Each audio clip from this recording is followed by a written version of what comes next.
안녕하십니까. 오늘은 초미세 늑입자 연골 코 수술 과정을 좀 보여드리도록 하겠습니다. 먼저 절개를 하는데 저는 특징이 그 코 기둥을 절개를 하지 않고 코 기둥 옆을 절개를 해서 코를 들더라도 흉터가 보이지 않도록 하게 됩니다. 이 기술은 쉽지는 않습니다. 저는 그래도 2004년부터 거의 20년 가까이 해왔기 때문에 저는 자연스럽게 하고 있습니다.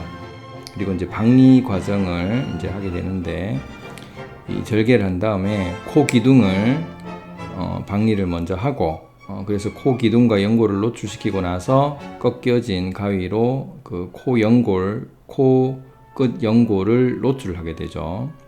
코끝 연골을 오른쪽도 노출을 하고, 여기 이제 모형이다 보니까 뭐 피는 나진 않지만, 아무래도 우리 영상 하시는 기사님이 처음부터 바로 너무 디테일하게 보여주면 혐오감을 좀 줄 수 있어서 약간 블러링 처리를 해서 조금 보시기 편하도록 한 다음에 나중에 좀 자세히 해상도를 높여서 보여드리도록 하겠습니다. 그래서 코끝 연골을 이렇게 노출을 하죠.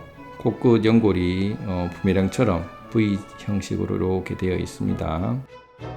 그래서 양쪽 연골을 이렇게 다 노출한 다음에 그다음 콧대에 집어넣어야 되겠죠. 보통은 이제 실리콘이나 고텍스 같은 인공 보형물을 넣지만 저희는 염증을 예방하기 위해서 늑연골을 갈아넣은 늑입자 연골을 이제 집어넣게 됩니다.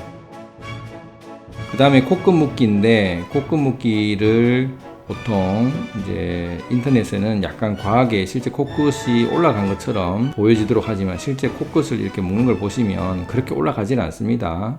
그래서 코끝에 연골을 안 넣고 코끝 묶기로 올리고 싶어요 라고 아예 디테일하게 계획을 하고 오신 분들은 이걸 보고 나서 생각을 고치시길 바랍니다.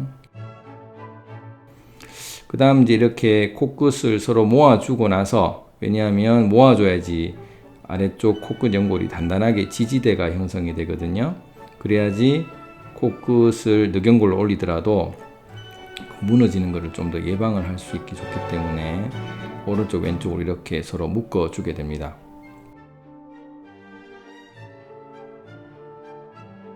그 다음 늑연골을 채취를 하게 되는데, 이 늑연골의 채취의 장점은 이런 특수 굽어진 그 칼날을 가지고 채취를 하는데, 여기 보시면 그 면이 노출이 돼 있더라도 늑막이 노출되지 않기 때문에 안전하게 기용 없이 채취를 할 수 있는 것이죠. 그리고 이제 그 채취를 한 것 중에 이제 코끝에 연골을 이식하게 되는데, 이런 칼날을 가지고 좀 다듬고 난 다음에 코끝을 주사기로 고정을 해서 꿰매서, 여러 군데 꿰매서 고정을 하는 거죠. 그래서 늑연골은 좀 단단하기 때문에 기연골과 달리 코끝의 높이를 조절하기도 쉽고 올리기도 쉽고, 코끝이 많이 낮은 분들도 코끝을 올리기가 오히려 좀 좋다라는 거죠. 그래서 좀 확실히 코끝을 표현하고 싶다라면 이런 식으로 늑연골 조각을 넣어서 양쪽을, 저 옆에 뒤에 쐐기 이식을 넣고 나면 이제 코끝 연골 이식이 뒤비어지는 일을 방지를 할 수 있기 때문에 두 개를 가지고 좀 단단하게 고정을 하게 되면 이렇게 보시면 이제 연골이 강하게 연골을 고정할 수 있습니다. 그리고 나서 코끝 연골을 넣게 되는 거죠. 이런 식으로 넣게 되는데, 이게 큰 장점이 있는 게, 개방하신 분들은 열고 닫고 계속 봐서 좀 더 올릴지 말지 판단하시기 좀 어렵지만, 저희들은 개방을 하지 않기 때문에 그냥 연골을 집어넣었다 뺐다 하면 쉽게 하면 이런 식으로 모양을 예측하기 좋고, 그리고 남은 코끝을 한 다음에 이제 아이언맨이라는 연골 기구를 가지고 이렇게 한 5분 정도 가게 되면 곱게 이렇게 갈리게 됩니다.